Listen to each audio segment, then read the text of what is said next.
Hello, everybody. Dawn Janice and Wendy Lee Baldwin Hargett here. We are Lightweavings podcast, and this is where we ask you that question: what has dimmed your light? And are you ready to do something about it?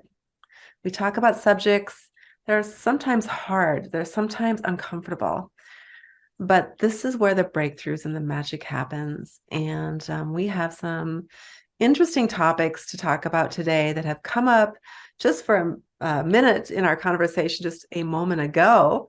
And I think we're going to talk about flowing, actually going with the flow and just understanding where we're at and what that means to our higher self and our ego self, right? Yes. Good to see you, Wendy. Oh, it's good to see you too, Dawn. I'm excited about today's conversation, as always. Yes, it's always fun. It's always easygoing. Just so you all know, we don't script anything. This just comes from, the universe, from us, from the earth. The topics pop up and we just talk about it. So we invite you to do commenting. We invite you to share. And if you don't like something, don't be afraid to tell us that. We're okay with it. We're okay to be challenged, right, Wendy? We can handle that. Yep, absolutely. Yeah. So ego, is that a bad thing, Wendy? Is our ego bad? That's a really good question. There are a couple of schools of thought out there that I've come across. And one of them that is that, yes, the ego is bad. You have to kill the ego. You don't want to live by the ego. Ego is arrogant and ego is this and that. That's all very negative. And the other school of thought is to love the ego, to incorporate the ego. And I've tried both. And what I discovered is that trying to get rid of the ego doesn't work. You're battling against something that is a part of you, and it's a part of rejecting you. What we need to do is to learn to love our ego. And when we do, all kinds of magical things can start happening. Yeah, it's the truth. It's how we're made. It's a piece of us. It's like we have two arms. And just because this arm is numb right now and giving me, fits and my hand's not working correctly doesn't mean I should just cut it off and ignore it and be mad at it because I hate it. I need to love all of me. And we all have an ego part of us, or our earthly self, or however it is you want to explain it. We are human beings and it's part of who we are. And what is the definition of ego? I mean, that's just an interesting topic. I feel like ego gets different definitions, don't you? I do. Yeah. And in simple terms, the way I like to look at the ego is just a part of your personality. It's just Mhm. that it's that part of you that is set up to keep you safe. Is that part to warn you of danger. It likes to be in charge, likes to try to lead you down a certain path. So it's just a part of you. A Mhm. part of you. Also, I like to think of the ego as a part of the wounded inner child. Yes, I can see where that would be part of the identity of our ego because, Mhm. all of our limiting beliefs, life experiences sort of feed that human part of us that most of us don't even realize that there is more to us than just that. Right. There is a higher self, or some would call it a soul or our spirit, that some would call it God living in us, Mhm. whatever that looks like, or Jesus. It's who we were born as. I believe that I believe our soul or our spirit or our higher self lives on, always has been, always will. And I believe a lot of religions talk about that as well. And that part of us is real and more Mhm. real than anything, more real than our ego is. Our earthly body, as we know, is temporary. We're only here for a short period of time. Right. But marrying those two parts of us and loving both parts of us, I think is crucial for a healthy existence. It really is. And something on a bigger picture thread here with our ego, we come into this world and most of us are ego-centric based as opposed to our higher self based. And we're vying for attention, we're vying for acknowledgement, we're just vying for love, desperate for love, whatever. And then we have this part as we mature and actually start stepping into our awakening. We start realizing that we are more than our ego and we have that higher self. And Yeah. the ultimate, I'll say the ultimate goal is to work to merge the ego with your higher self and to work in tandem to create the most spectacular life you could ever imagine. Mm. I talk a lot about Mel Robbins and her high five habit. Mhm. And just to, if you haven't heard me talk about it before, or if you're not familiar with it, so Mel Robbins is a famous podcaster and author, and she's written a few books. One is the 5 second rule. The second is, or that I'm aware of anyway, is the high five habit. And that is going to the mirror every morning, which we do. We may not look up at the mirror at ourselves, but this is like the chance to do that. And no matter what we see in the mirror, loving that person Mhm. and encouraging that person by not saying a word, but by just high-fiving ourselves in the mirror and yes, leaving a handprint on the mirror. Because that physical gesture, that way of communicating only can mean positive things. It can only mean good job or you've got this or let's go, Mhm.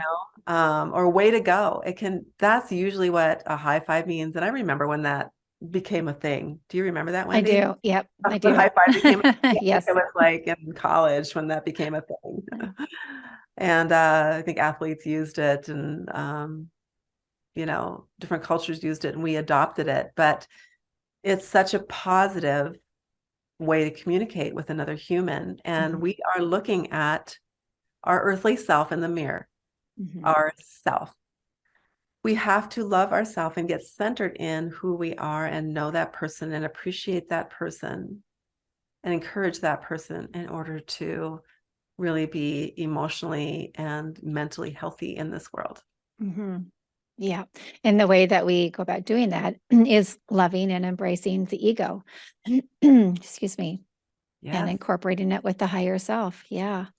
Because it's the higher self that is all that love. It's that positiveness. And so um yeah, I'm just going to go out on a limb here and say when you're being all that positiveness, that is bringing in your higher self, you Mm, know? I would agree.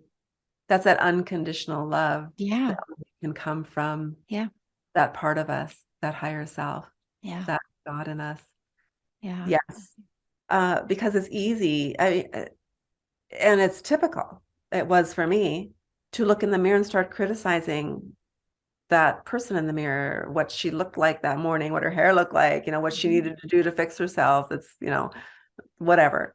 And that is a typical thing that a lot of humans do when they look into a mirror. It's almost like we're taught to criticize ourselves instead of praise ourselves. But I think it's really critical to tell that ego, it's okay. Yeah, I see that you're not perfect. I love you anyway, right? Yeah, exactly. Yeah. Yeah. I've been listening to a channeling and it's really interesting. It's all about the ego and the higher self. And the channel is talking about negotiating with the ego. I thought it Mm. was really, really fantastic the way has been expressed because talking about like look at yourself in the mirror and the criticism and everything like that. The ego is going to hold on to that for a very long time until it feels safe to feel something different. And what this channel was talking about was having a conversation and negotiating with bringing in the higher self and saying, hey, what if we try this on to see what happens? I mean, I'm just making this example up as we go along. But like if you're looking in the mirror and you're like, oh my goodness, my hair is a mess, my teeth are crooked, or just really raging on yourself. Well, if you allowed your higher self to come in and say, well, what if it's not so bad? Mm. How would it be? Or what if you looked at it from a different angle or, just start talking with it and start to ease it. And, this is something that I have found to be really helpful. People talk about, maybe you're familiar with this and maybe you're not, and those are listening. There's something called automatic writing. And it's usually promoted to talk with your higher self, talk with spirit guides, whatever, And I found it really useful to talk to the ego because our ego, like when we're just conscious, like looking in the mirror, you keep using that as an example because it's such a beautiful example that everybody can relate to. When you're hearing just that automatic pick, pick, pick, if you were to sit and give your ego a voice to go deeper, like what is underneath that? Oh, my hair is a mess. What is underneath that? Or I look ugly. What is underneath all of that? And just really do this, really hear it out. Because in a lot of ways, our ego has been silenced, through society, especially like women, especially, we're not supposed to be speaking up. We're not supposed to be vocal. A lot of children in our generation and older, especially, we're to be seen and not to be heard. And so to really give that part of you a voice, it is Mm. so incredibly powerful. There have been times that I have had my knickers in a knot and I can't figure out what is going on with me. And so instead of asking my spirit guides or whatever, what's going on, I ask my ego, like, help me, what am I really feeling? What am I really, upset about right now? And I just give it free flow and it speaks. And then you can bring some compassion in there. Mm. It's almost like your higher self is listening to your ego speak and Yeah. kindly loving that other part of you. Mm-hmm. And it's almost like I see this as identifying as two different names, like two different entities, two different people, really. Mm-hmm. Um, and that's probably an exercise that we could utilize as we're coaching a client would be to give the ego a name, Mm-hmm. a female name like Lucinda, and Mm-hmm. maybe a higher self a name like, oh, I don't know, Maeve. Let's just go with that one. I love that Yeah. name. Yeah. It's beautiful. And then it'd be really, really a fun journaling exercise then to have the conversation between the two parts of you, wouldn't it? It Almost really, like a script. Yeah. yeah, you can do that. And also I'm glad you brought that up because that reminds me in NLP, we have a practice called parts integration, and you do exactly that. You have a Oh, part come out on one side and then you have the other part. So like if you're in inner conflict about something, so there's a part of you that wants this, and there's a part of you that's saying, hell no. So, you identify, give the part that says yes, a name, and then the part that's like say no, a name. And then, yeah, so there's a process that you go through to solicit what's going on underneath, but you do exactly that. You name it. It's but really cool. Yeah. And yeah, then it sounds really effective. it really is. It would really bring things to light because it's like free writing Hmm. slash, two parts of you in conflict, not really in conflict because the higher self would never be in conflict. It would be gently loving the ego. The ego's in conflict, but the Right, higher right. self would be just lovingly accepting and maybe giving a different point of view. Hmm. Yeah. Yes. And then in the NLP process, what's really beautiful is in the end, you actually bring them together and merge them into you. And it's beautiful. Tears, tears, Uh, transformation. Yeah. So, Beautiful. I've heard another coach, shout out to Derek Lacey, who is a sleep coach, talk about this type of a thing before getting in bed. And mm, he calls it conscious and unconscious part of us, which is basically the same. yeah. Ego and higher self. And, having this conversation before you get to sleep with the other part of you so that you're together and aligned and agreeing on how well you're going to sleep that night and what to expect during the night, right? And that's Oh, beautiful. Yeah. wow. Haven't heard of that. And I love that. Yeah, it's something I'd never heard of before, which did intrigue me. But I can see now just from that example that we can integrate this type of conversation, if you will, between the two parts of you into any part of our life, Mhm. including before you go to sleep. It Yeah. can be it could be anything. It can be before you get into a car, like almost like mental rehearsal beforehand. Like this is what we're going to do. This is how we're going to be. This is with anything that we do before we eat a meal, before we do our hair. It could be anything, right? For Yeah, sure. yeah. But I can definitely see the most obvious thing would be like before a difficult conversation with Mm. somebody else, to prepare both parts of you for that, so that the ego doesn't, go off on a rampage and send it to go right in the trunk for a while. But which would not be the nice thing to do. Would not be a nice thing to do. Mm. Yeah. Yeah. I mean, considering those feelings of that part of us is a new concept. Mhm. It's a new concept for me, to consider the feelings of the ego, and have a loving conversation with that part of us, and so that everybody's on the same page within this vessel of myself. Beautiful. And so when that happens, when those parts of us are really merged in agreement, would you say that would be being in the flow? Oh, for sure. Yes, because the ego loves to think that it has to be in charge of the timing and the how, so the how of the when, the who.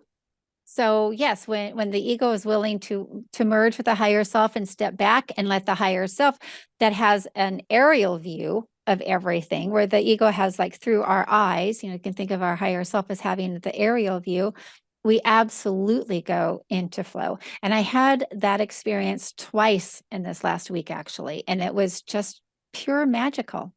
Got my ego on board, like let's just let the higher self, higher source take over, and boom, magic happened 2 times. Beautiful. Mm. And isn't that interesting that, and I've said this before on this podcast, that when we ask for something or we consciously realize that we are merging both selves together and being in the flow, that we decide that and ask, the universe or our higher self to take over, Mhm. that's almost instantaneous. Yeah, That yeah, affirmation that we were in the flow. It just tells us, it lets us know. yeah, And we yeah. feel it. And sometimes we feel it in our body, like literally a sensation within our body itself, whether it be goosebumps or a tingling spine or whatever tells you. Maybe your heart just like skips a beat in a good way. Hmm. Yeah. And sometimes it can just be that feeling of, ah, Really? peace. Yeah, Yeah, yeah. peace. Yeah, I know what peace feels like in my body.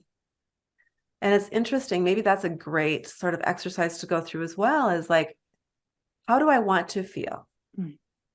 And then just naming those qualities, like peaceful, calm, gentle, you know, um, aligned, and then identifying what that feels like in my body.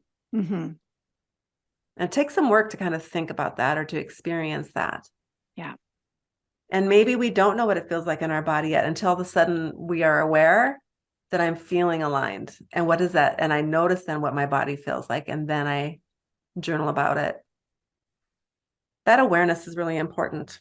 Yeah, it really is. And I'm glad you brought that up about the body, because we tend to numb ourselves. And so we don't know what more than just the basic emotions feel like, and if you're right, you might not know what happiness feels like in your body, because it might have been so long since you've had that feeling of happiness that you have consciously forgotten it. And the good news is there are some workarounds to that too. When you can ask, be in a state of, presence, being really right here.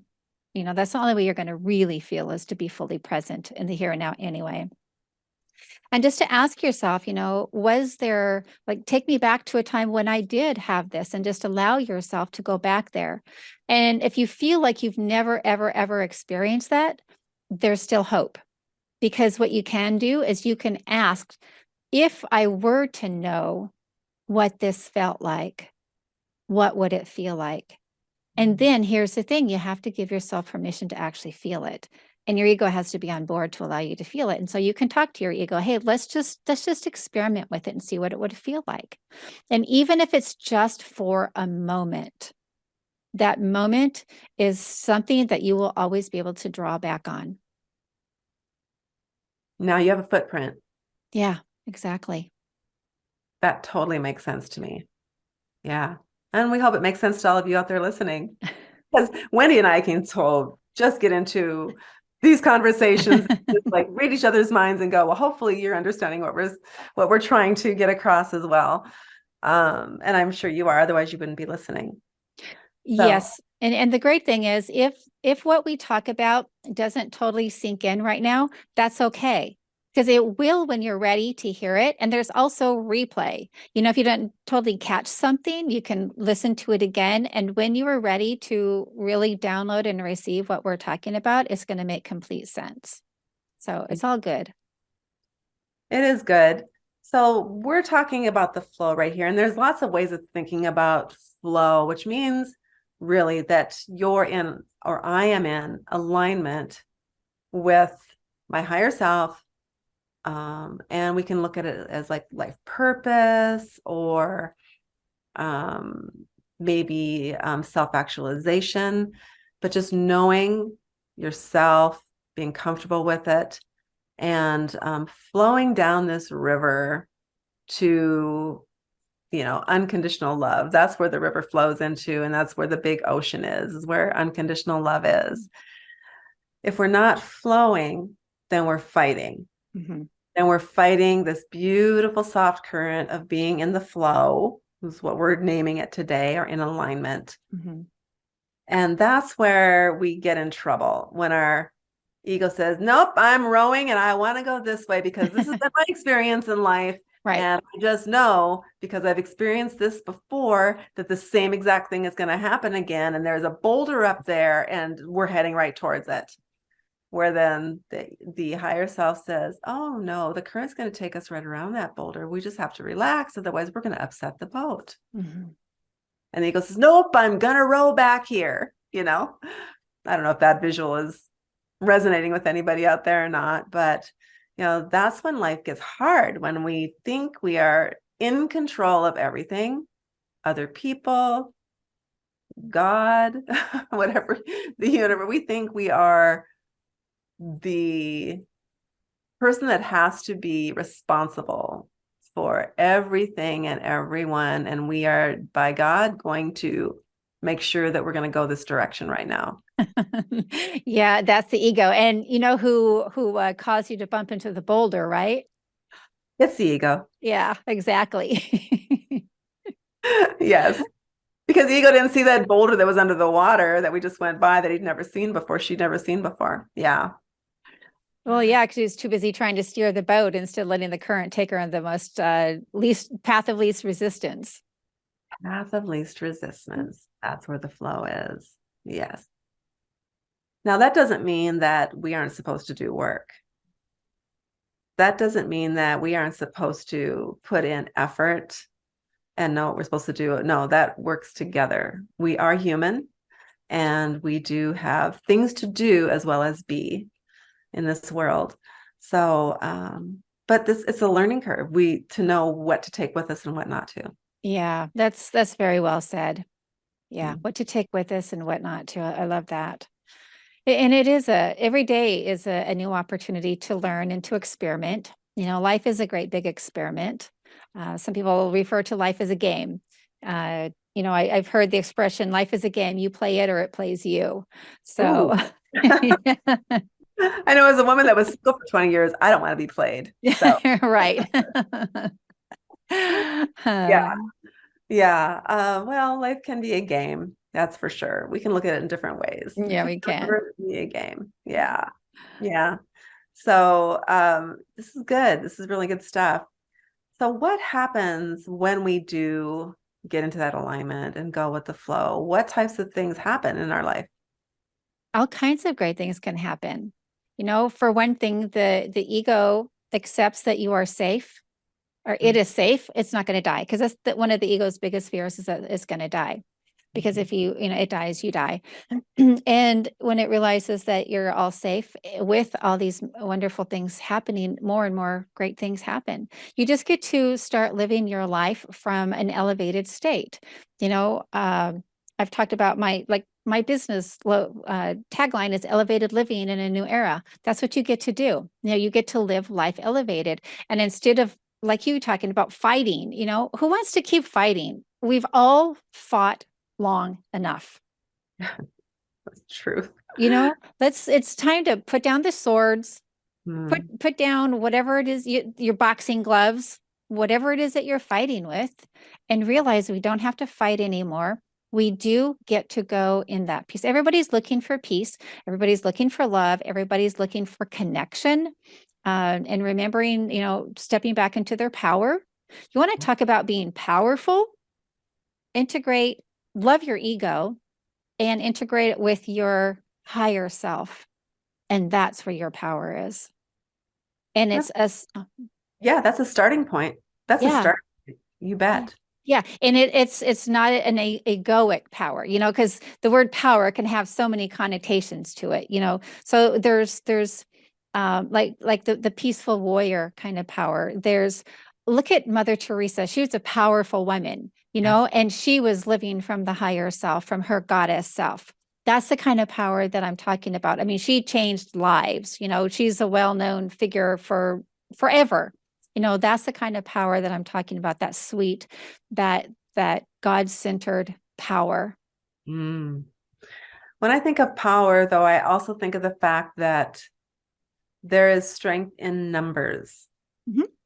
And, as human beings, yes, we are to focus on self-love, self-care, self-awareness, self-actualization, being centered in self, for sure. That's our responsibility. Mhm. But also then to live in a community and surround ourselves with others that resonate at the same frequency Mhm. and vibration and are flowing down the same river easily with us. They've got their own little raft or their own little, inner tube, whatever you're floating on. I always envision like an inner tube. So our little individual selves with our ego self and our higher self are on this inner tube.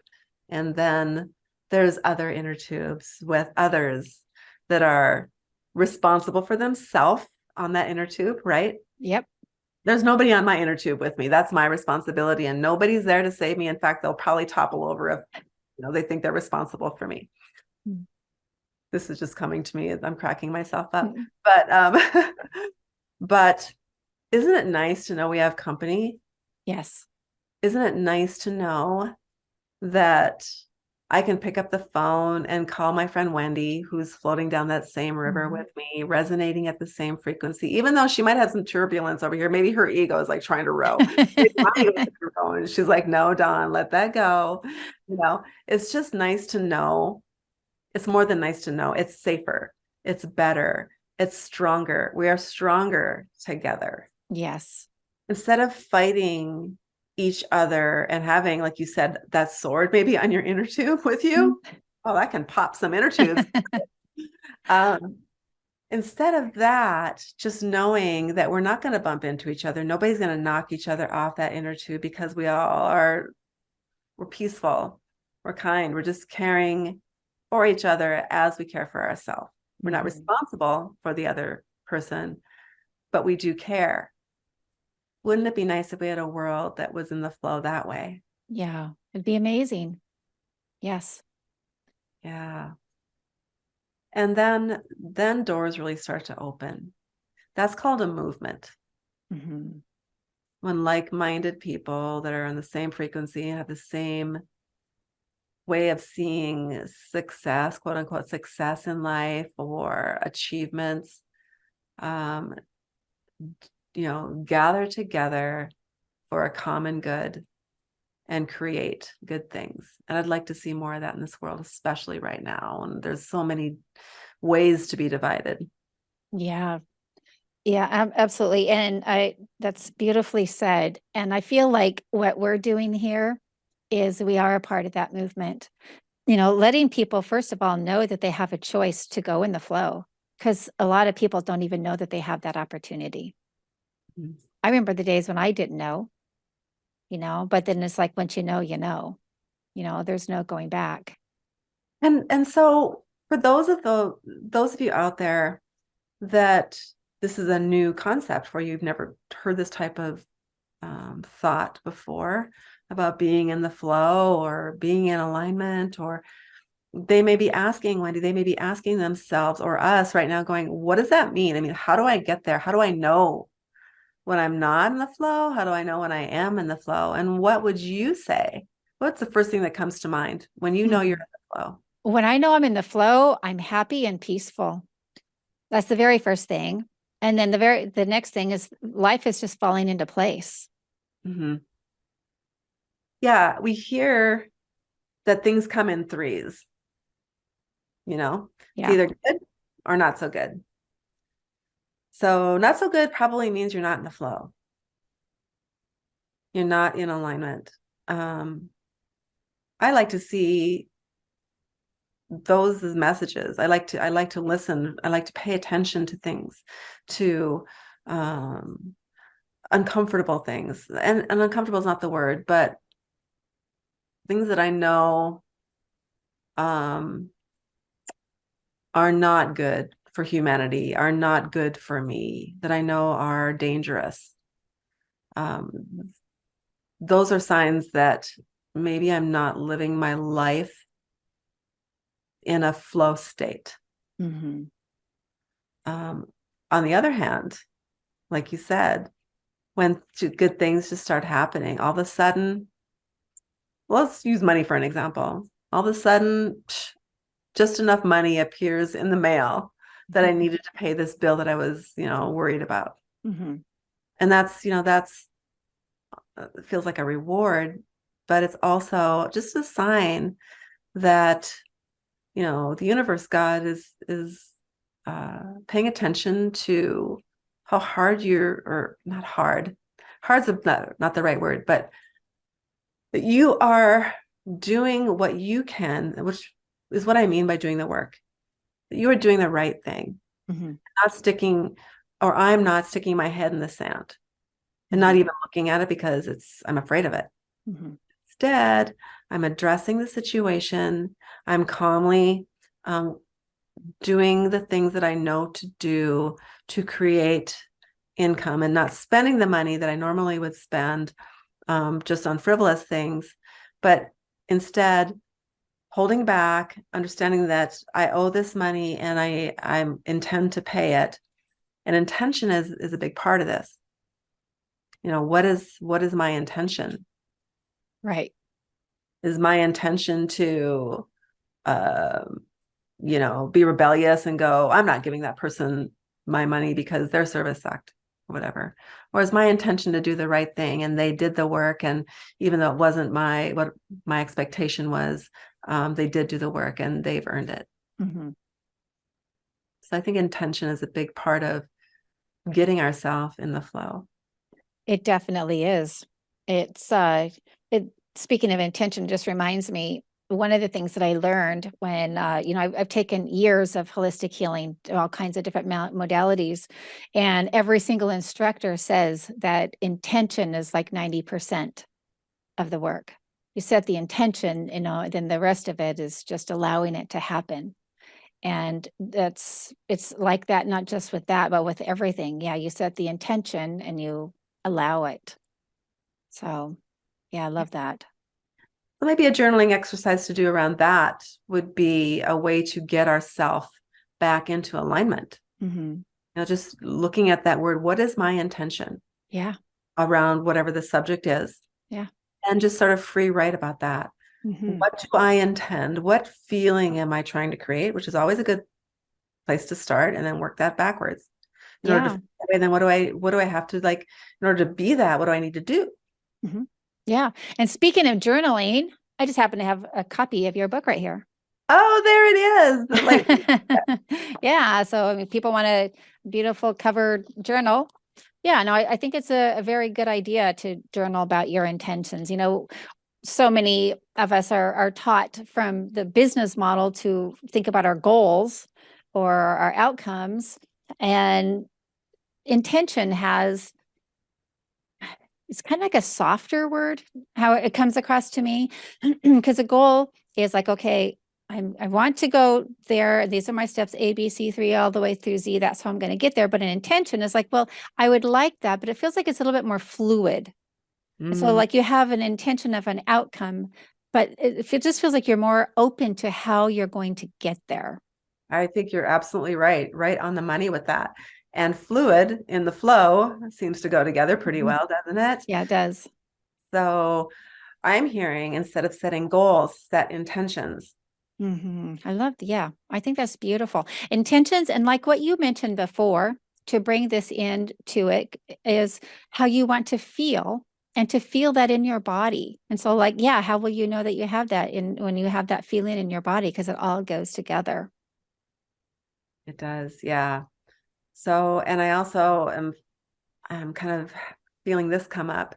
So a goal is a do, like I Mm. will do this, whereas an intention is almost more like a be, Love it. Yes.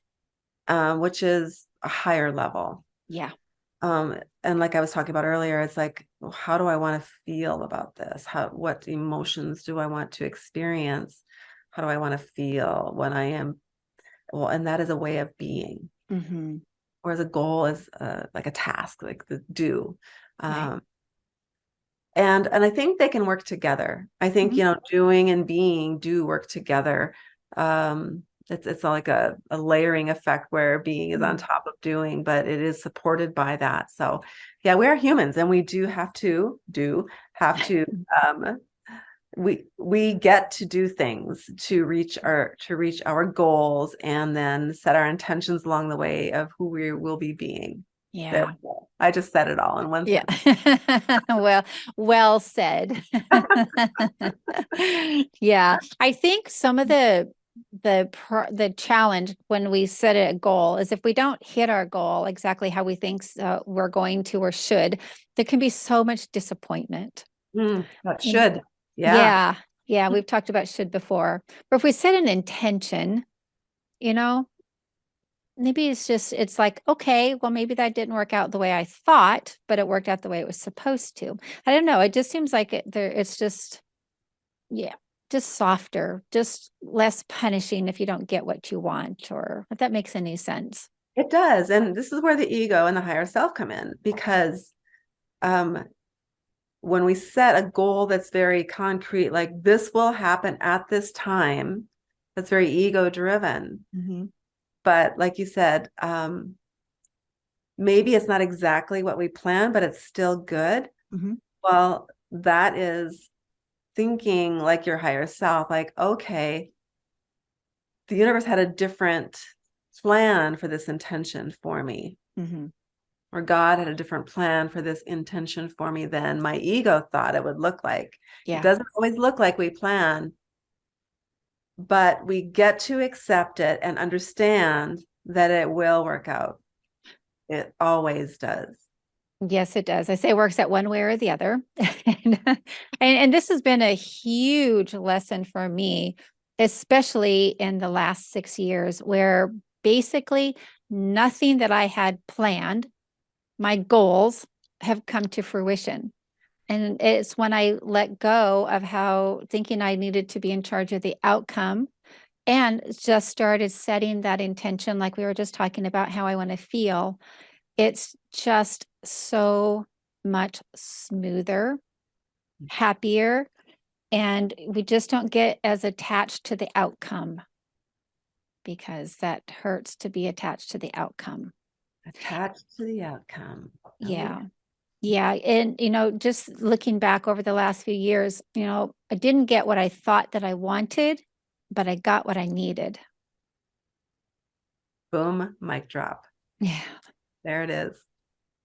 So good. Yeah, I have to say that I just realized how strong my ego feels about my plans not working out as far Mm. as my schedule goes. I am a big proponent of writing in a day timer and sticking to my schedule. And I'll give myself a break if I don't do something that I have written in my calendar that doesn't involve other people. I'll give myself a break, but I have a hard time giving others a break when they cancel an appointment with me. Still working on it. I'm much better at it than I used to be. I'm much better at it. Oh, And I'm really grateful for that. that's funny. Because see, when people cancel on me, I'm like, okay, cool. I can go do something else. Yeah, I'm starting to think that way. And that feels so much better to me. Yeah. Worked up and upset and like, you know. Well, yeah, because when they cancel on you and you're upset, you're taking it personal. And you're Mhm. you're just seeing, you're not getting that outcome that you thought that you had to have. You had to have that. And it's like, oh, well, somebody cancels on you. Maybe you get to go sit on your back pool and go for a few laps and, pet your cat or something. Something that, Yeah. that feeds the soul instead. Yes. So just trusting that that's the way it was meant to be. Yeah. Maybe if I'd gotten in the car for that appointment, something not so Mhm. pleasant would have happened. Yeah. That's one Oh, yeah. way of looking at it. But um, yeah, that acceptance is a big part of this, being in the flow, Mhm. accepting what is. Yeah. And that is a practice Mhm. because we're not taught to be that way. So we have the fantastic job of undoing all of our old programming and reprogramming ourselves. Oh, I used to be such a warrior, like Viking, like had a sword out at all times. Chick. And I'm exhausted from that. So Yeah, me think too. I think that's enough. I think I can take off the Viking gear now and, just be a little country Norwegian girl instead, and just be hanging out and smelling the flowers and, frolicking through the fields for a while. Much more fun. Much more in the flow for me. Yeah. Much more. Yes. Good stuff, Wendy. Yes, very good, Dawn. Any closing thoughts on our ego higher self talk today? Oh, just start loving your ego. If you've been vilifying it, I would like to invite you to stop Mm. and just view this from this new perspective. And I really love, like I mentioned earlier, what this channel was talking about, start negotiating with the ego because the ego will continue to resist until you give it a voice and start just being so gentle with yourself. And with this whole journey of life, awakening, just figuring out how to be a human being every single day, just give yourself compassion, give yourself love, give yourself grace. Know that you matter and you're doing the best job that you can. Well said. Very good. Yeah. And just to add on to what you said, and it probably doesn't need any add on, but I'm going to. I'm going to just add something that I just had this vision because I was saying how I was a fighter and, a Viking warrior goddess, I thought. Mhm. Uh, how strong will I be when I take both parts of me together? Because there is strength in numbers. Mhm. And if I see myself as two parts, I'm stronger when the two parts of me are in alignment and together, and my experiences and um, my humanness goes along with my higher self and says, all right, let's do this together. Let's go. I'm with you. Yeah, we're so much stronger when we are aligned together, those two parts of us and in that flow. So Yes. just think what can happen. Just think what we can do in this lifetime that we have here on this earth. We can do so much good. Yes, we can. And when you bring that together, integrate those parts of you, you'll be a power. Well, you already are a powerhouse, but an even bigger, brighter, stronger powerhouse. That's what everyone here listening will do the same. Just be, unstoppable, unbelievable. Like, Unstoppable. Yeah. Yeah. When you're in the flow, there's no boulders in your way. that's right. All right. Thank you so much. And remember, we are Lightweavings podcast. We would love for you to share this podcast, this episode with anybody that you think would like to hear it for whatever reason. And do subscribe to our podcast. And we're also on YouTube. And if you're watching us on YouTube, hey, we see you too. Thank you so much, Wendy.